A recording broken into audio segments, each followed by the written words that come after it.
Meus caros amigos, meus queridos irmãos em Cristo Jesus. Hoje é dia 9 de agosto de 2020. Não poderia deixar aqui de estar cumprimentando a todos os pais, porque esse dia é dedicado a nós, os pais. E aproveito também para cumprimentar a minha esposa, senhora Persílio Silva Alonso, que nessa data completa mais um aniversário. Deus abençoe a vocês, a todos vocês, e tenham um dia muito feliz na companhia de seus filhos. E que ele possa ser aqui um dia inesquecível. E eu quero falar com vocês hoje sobre um tema que eu abordei no livro Quando a Vida Não Mais Nos Atrai, e eu falo sobre o divórcio, desconstrução da família. Lá no livro ele traz um título: Divórcio, Solução ou Problema? Quero lembrá-los ainda que resumidamente, sobre as definições do que seja república, do que seja socialismo e do que seja comunismo. Sei que muitas pessoas que estão assistindo este vídeo, elas são apolíticas e, como tal, não têm elas a obrigação de saber o que significa cada regime desses que eu acabo de citar. Eu quero começar a falar com vocês sobre a República.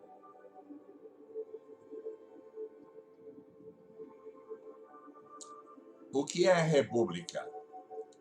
República é a forma de governo adotada pelo Brasil desde 1889, na qual o Marechal Deodoro da Fonseca moveu uma guerra intestina e depondo o imperador Dom Pedro II, e aí, então, a partir de lá, passamos a ser uma república federativa do Brasil.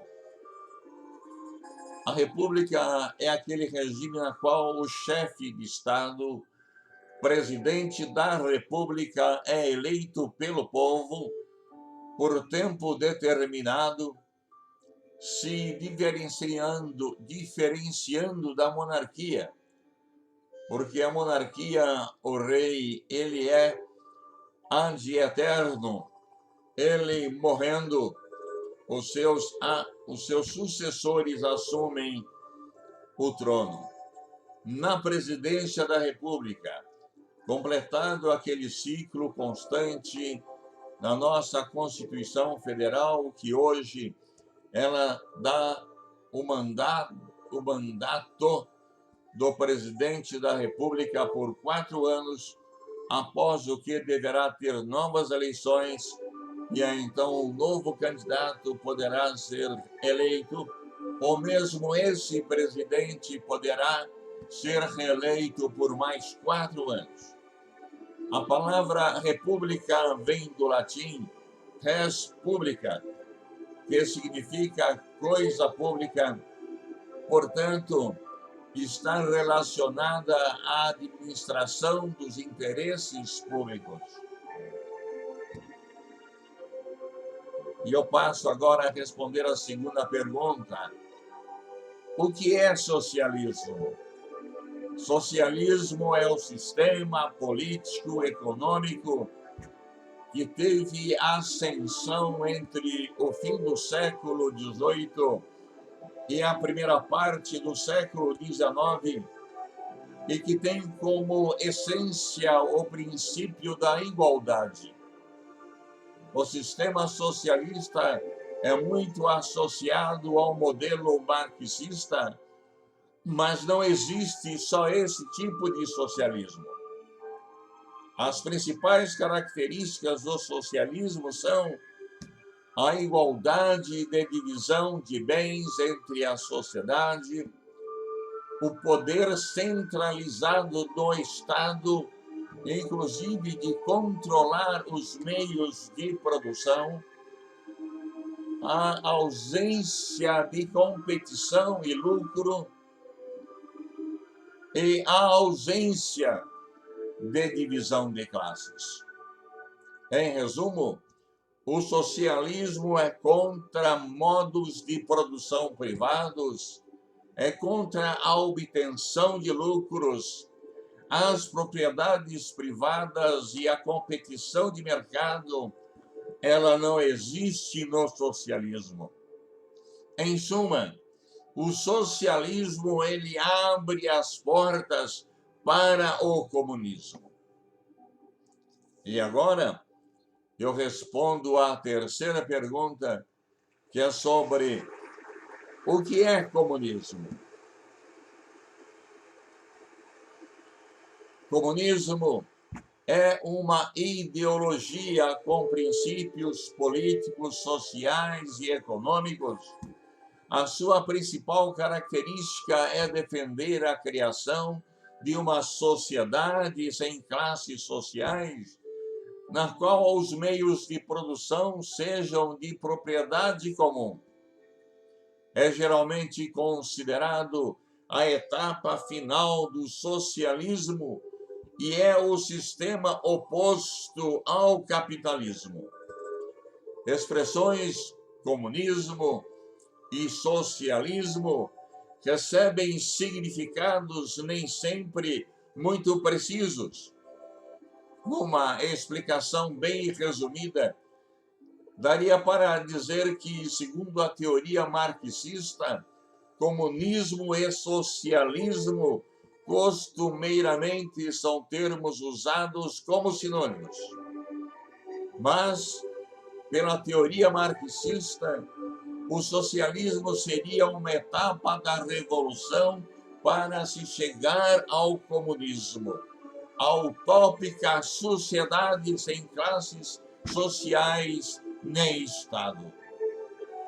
Contudo, nesses 74 anos em que vivi, em nenhum, e eu repito, em nenhum país do mundo, o socialismo e o comunismo funcionou, não passando de ledo engano, pois em ambos os regimes uma minoria fica com a riqueza e escraviza o restante da população.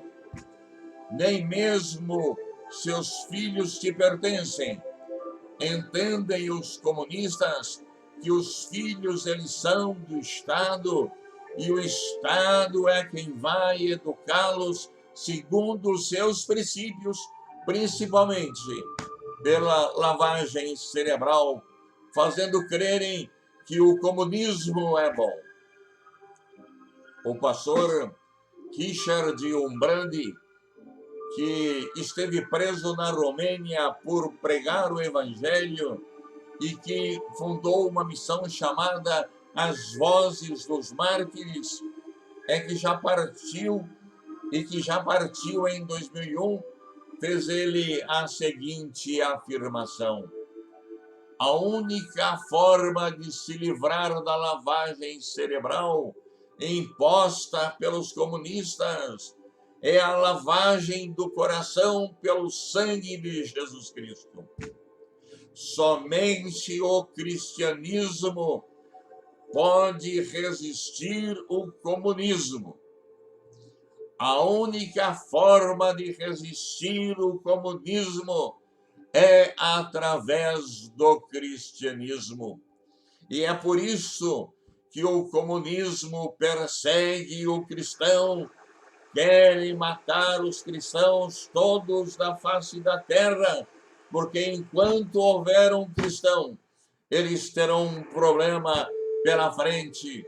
O comunismo terá sempre uma oposição. Em 26 de dezembro de 1977, foi sancionada a Lei número 6.515, de autoria do senador Nelson de Souza Carneiro. Anteriormente à lei, ele pertencia ao partido denominado UDN, União Democrática Nacional, tendo se desligado antes de propor o projeto de lei que culminaria na lei do divórcio. Quando a lei do divórcio foi sancionada, era Nelson Carneiro do Partido do Movimento Democrático Brasileiro, agora um partido oposicionista à União Democrática Nacional. Naquela data, teve início a derrocada da família nos moldes judaico-cristãos. A única igreja, na ocasião, se opôs à aprovação desta lei e até o dia de hoje não a aceita, foi a Igreja Católica. Para a Igreja Católica, esta lei ela pode surtir efeito lá fora de seus templos, mas não nos seus cânones. Até hoje, quem é divorciado não pode ter os benefícios da hóstia, por exemplo, e outros sacramentos da Igreja Católica. E eu digo, com toda certeza, ela está certa. Este é, na atualidade, como sempre foi, um tema por demais discutido. O divórcio deve acontecer, pode acontecer, em que circunstância pode ele acontecer? Há mais de 50 anos, foi professor da Bíblia em escola dominical. Fui pregador leigo nas igrejas por onde passei e sempre defendi a posição adotada por Jesus quando, em uma conversa com os fariseus que procuravam um motivo para matá-lo, perguntou-lhe se era lícito a um homem separar-se de sua mulher. Jesus, sábio como era, não podia deixar de ser, disse-lhes que Moisés concedeu carta de divórcio devido à dureza dos corações dos homens. No entanto, a recomendação feita desde o início da criação ainda deve prevalecer. Deus criou o homem, macho e fêmea, e os uniu, tornando-se, através do casamento, uma só carne. Assim, disse Jesus, o que Deus uniu, não o separe o homem. A única abertura que Deus deu para que haja o divórcio é se houver a traição e um dos cônjuges repudiar a outra cônjuge ou outro cônjuge. E naquele tempo citou especificamente as mulheres. Mas se alguém casar-se com a mulher repudiada, comete adultério tanto o homem repudiado como a mulher.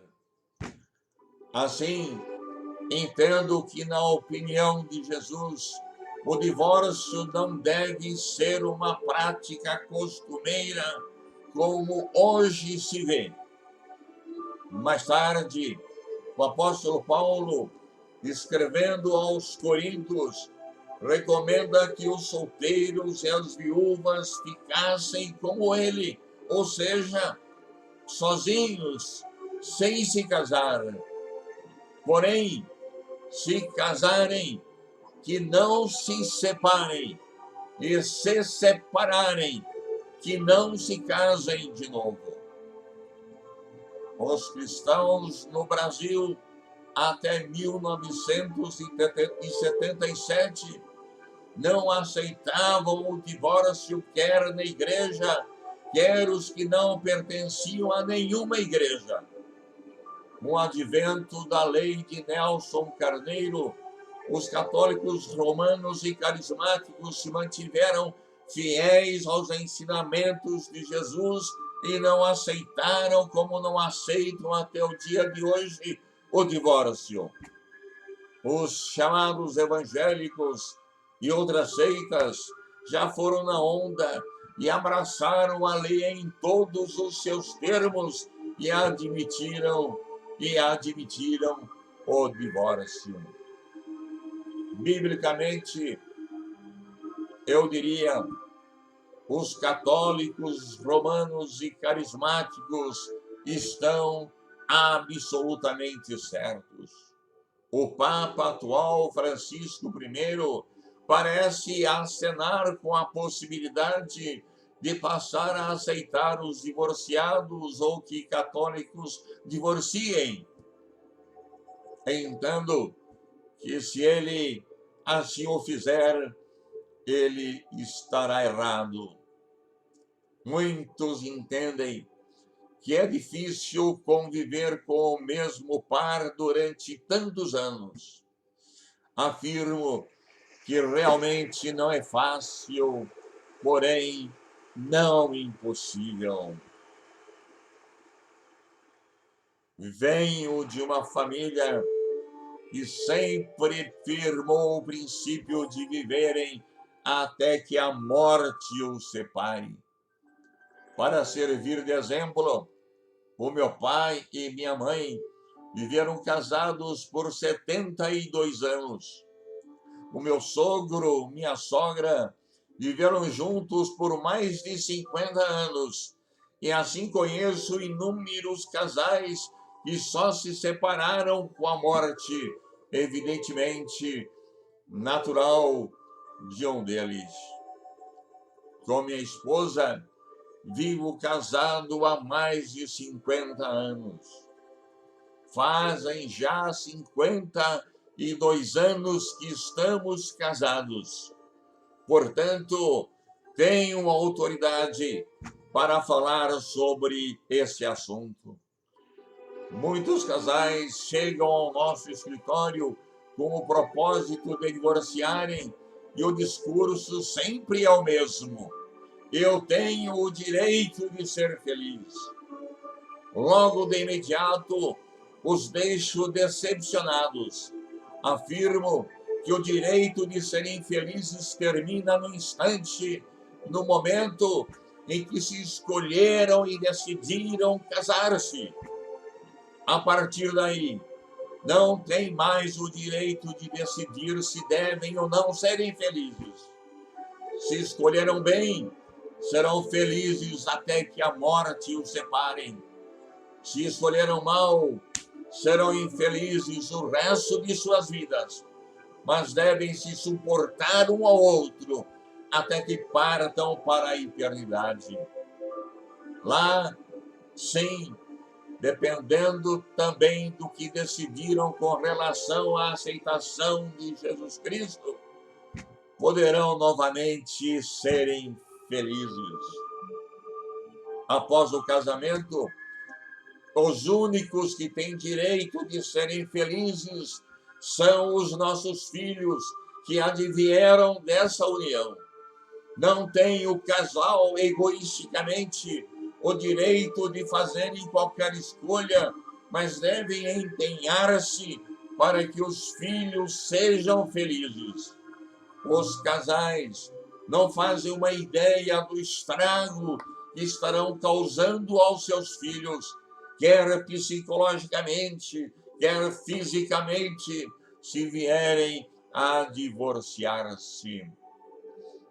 A separação é um dos fatores preponderantes da violência que hoje avassala não só o Brasil, mas todas as nações. Um filho de casal separado é desajustado, não se acha, cresce revoltado, não aceitando o que os pais fizeram, se separando. Partem esses filhos para as drogas, buscando um consolo, e daí todos sabemos o resultado final. Se realmente amassem seus filhos, suportariam. A felicidade deles é o pagamento pelo seu sacrifício. E os separados que se casam novamente são felizes?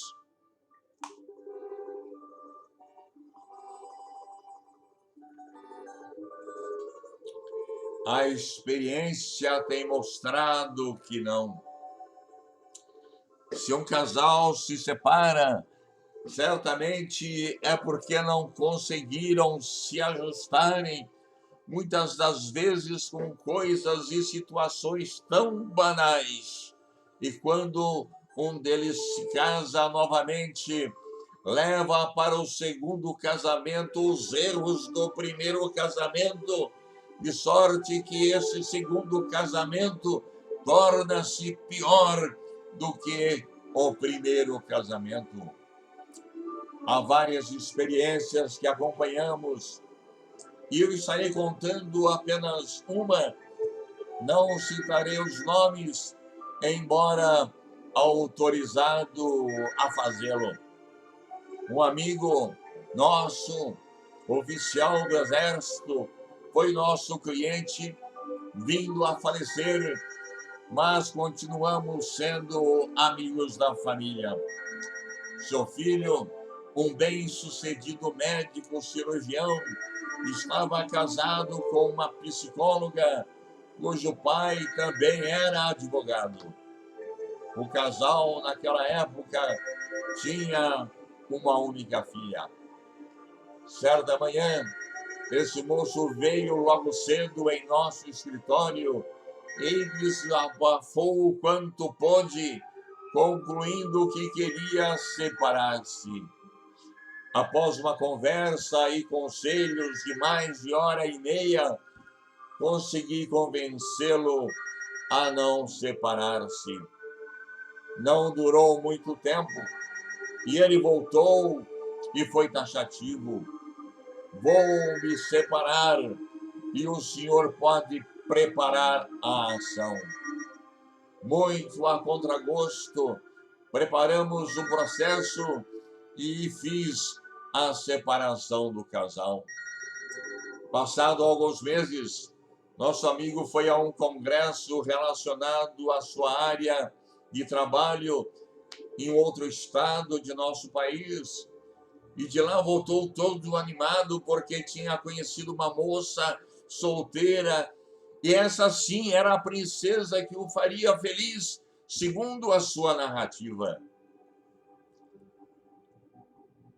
Pela liberdade que tenho com ele, calmamente disse-lhe: não faça isso, não se case, dedique-se à sua filha.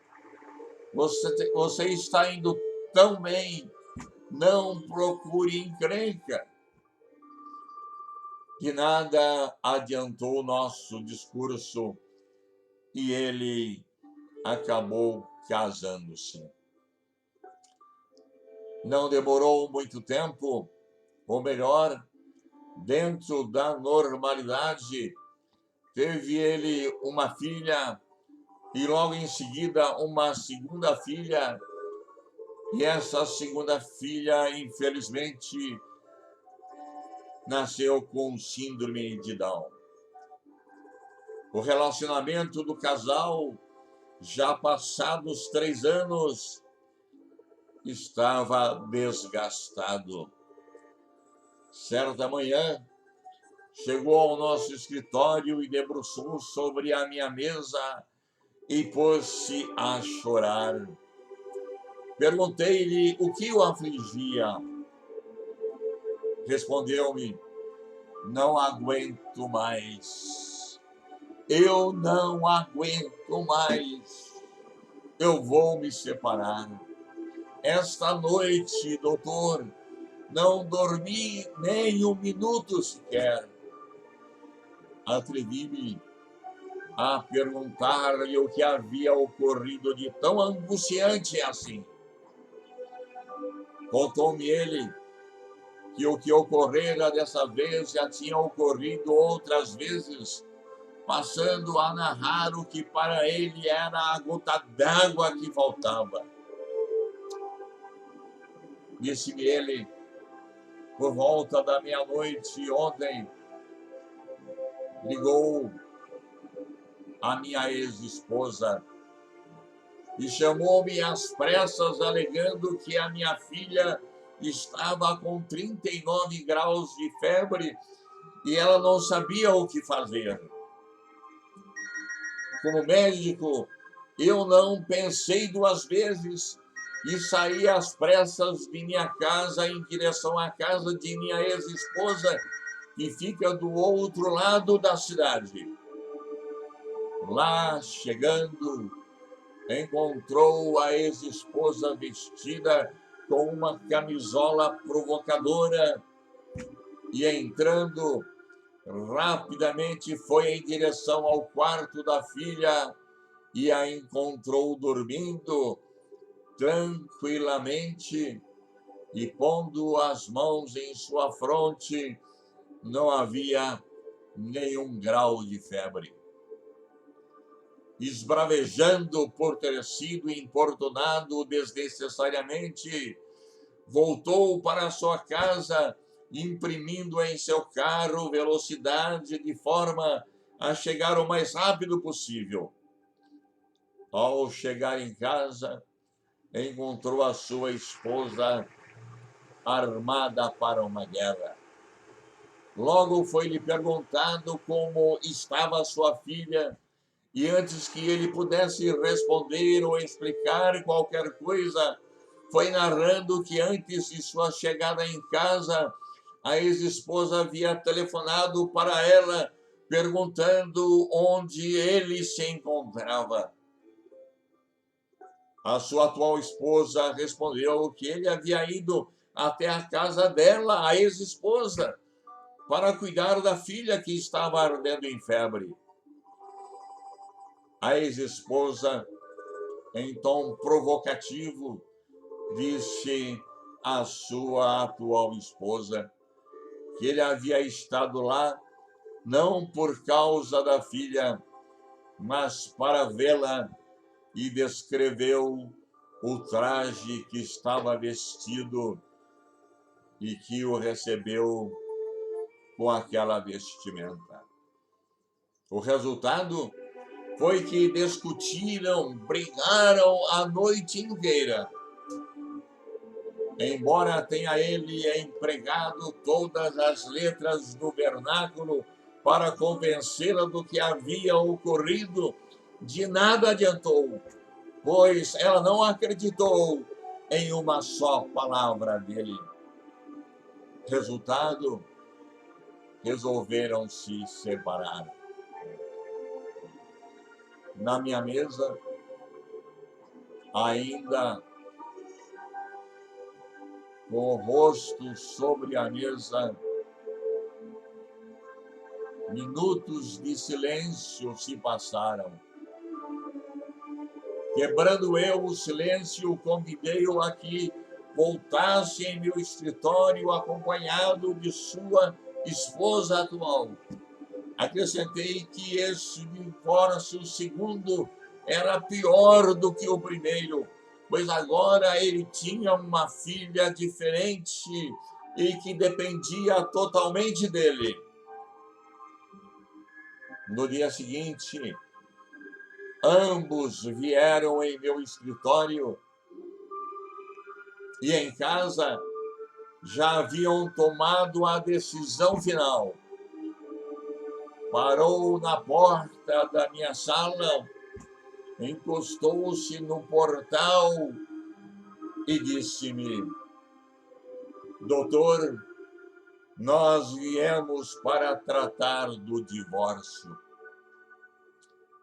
Se o senhor está pensando em fazer outro sermão, pode me dizer que daqui mesmo iremos embora e faremos o divórcio com outro advogado.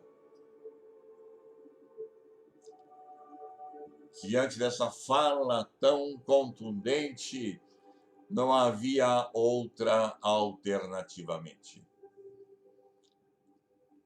Diante dessa fala, eu não tinha mais o que me opor.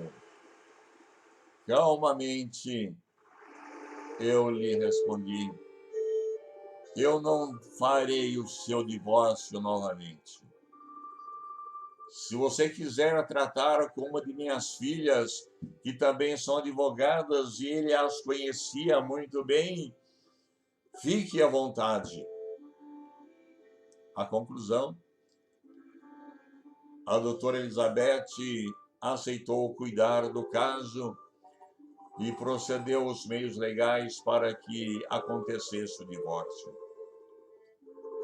Ao voltar do fórum, ele passou em meu escritório e eu perguntei-lhe: quando será o próximo casamento? Ele jocosamente respondeu-me: só se for com homem, porque com mulher já vi que não dá certo. Apenas para salientar e ficar bem claro, ele não é homossexual, ele não é gay, ele é homem tal qual Deus o criou. Hoje, este médico trabalha em 3 hospitais para dar conta de pagar as pensões às filhas e especialmente os gastos com a filha com síndrome de Down. Não sobrou nenhum tempo mais para si. Há bem pouco tempo, algumas semanas atrás, veio ele ao meu escritório, envelhecido, cabelo branco, barba branca, cansado, abraçou-me e disse-me: doutor, eu deveria ter ouvido o seu conselho e não ter separado da minha primeira esposa. Separado, não deveria ter me casado novamente. Casado novamente, não deveria ter me separado pela segunda vez. O senhor estava certo e bateu em minhas costas. Não lhe respondi nada, pois a sua conclusão estava corretíssima. Inúmeros casos poderia mencionar aqui, mas devido à confidencialidade que a profissão me impõe, não o farei. Mas a máxima de Jesus vigora até os dias de hoje. O que Deus ajuntou, não o separe o homem. Lendo ou ouvindo o que eu falei até agora, e aqueles que lerem o meu livro, e vai estar escrito o que acima eu dito,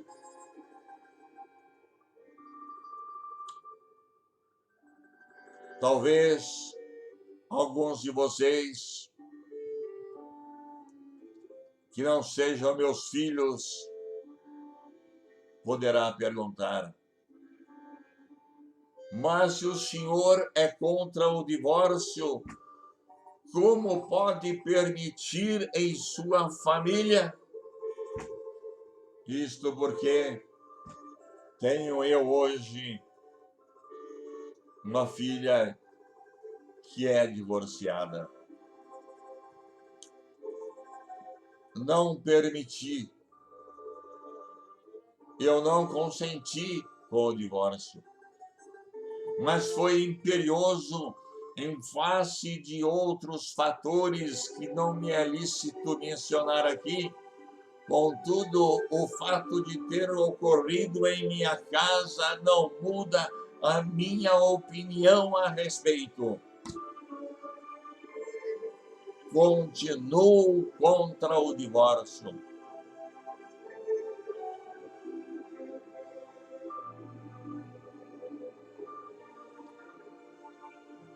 A pergunta que serviu de título: divórcio, solução ou problema? A resposta cabe a você decidir e arcar com as consequências. Ainda sou adepto do que Jesus ensinou. Os comunistas querem a todo custo tomarem conta do Brasil. Não o farão. Não tomarão conta do Brasil mais com armas. Não tomarão mais conta do Brasil com bombas, mas sim com uma ideologia. Há bem pouco tempo, em 18 de setembro de 2019, o ano passado, recebi um e-mail dos amigos do Movimento Pro Vida, Pro Família, do qual eu faço parte com muita honra. Mandaram-me esse e-mail informando-me que o projeto de número 3.369 de 2015, que se chama o Estatuto da Família do século XXI, que nada mais é do que o poliamor, isto é, o pai pode se casar com a filha, a mãe pode casar-se com o filho, o homem pode ter mais de uma mulher e morar debaixo do mesmo teto, se a primeira consentir. Assim também a mulher pode ter mais de um homem e trazê-lo para dentro do mesmo teto, se o anterior consentir. E imediatamente eu tomei posse desse e-mail e entrei em contato com todos os movimentos dos quais fazemos parte, ou seja, o Movimento Pro Vida, Onda Igreja, Copan e tantos outros conselhos de pastores que hoje somariam no Brasil perto de 100 mil pastores, e levei a eles este projeto que estava na pauta para ser votado no dia 20. E nós instamos para que seus políticos tomassem uma posição. Mandei e-mails para a Câmara dos Deputados Federal, mandei para os senadores e mandei também para a Câmara dos Deputados Estaduais. E imediatamente, no dia seguinte, o microfone, na sessão plena ou na sessão menor, aquele microfone foi utilizado o tempo todo para alertar o Congresso que estava sendo tramado. E a consequência foi que o deputado federal Túlio Guedelha, que é o relator do projeto, e o próprio proponente, que é o deputado federal Orlando Silva, se incumbiram de retirar este projeto da pauta. Mas o projeto está lá no Congresso Nacional. O projeto está lá. E se não acordarmos pedindo o arquivamento definitivo desse projeto, será mais um de inúmeros outros que já se tornaram leis por inércia de nossos representantes. Pensem nisso. Nesse Dia dos Pais, você que é pai, pense seriamente nisto que eu acabei de dizer a vocês. E eu termino desejando a vocês que Deus os abençoe grandemente e que dê a vocês a inteligência, a tolerância, a paciência de jamais pensarem em se separarem para serem felizes e que priorizem a felicidade de seus filhos. Deus os abençoe. Quero deixar com vocês apenas um recado. Eu tenho feito aqui no canal Alonso Advogados, Mensagem para a Alma, reflexões de livros que eu escrevi aí na minha vida. Especialmente até agora, eu tenho falado sobre o livro que escrevi em 2014, cuja edição está esgotada, e que ele traz como título Quando a Vida Não Mais Nos Atrai. Ponho uma reticência e uma exclamação. E completo o título do livro, Deus nos dá o motivo para continuar. Se você quiser recebê-lo, eu posso lhe enviar o e-book. É um nome um tanto estranho, porque ultimamente temos ouvido tão pouco essa palavra, mas e-book, uma palavra que vem do inglês e que quer dizer um livro eletrônico. Se vocês mandarem para o e-mail que está aí na sua tela embaixo, nos mande o seu e-mail, o seu nome, e eu te enviarei pela volta o e-book desse livro. Eu entendo que ali, em uma das páginas daquele livro, você irá se encontrar. Deus abençoe muito vocês. Tenham um feliz Dia dos Pais. E até breve. Até uma próxima vez. Querendo Deus.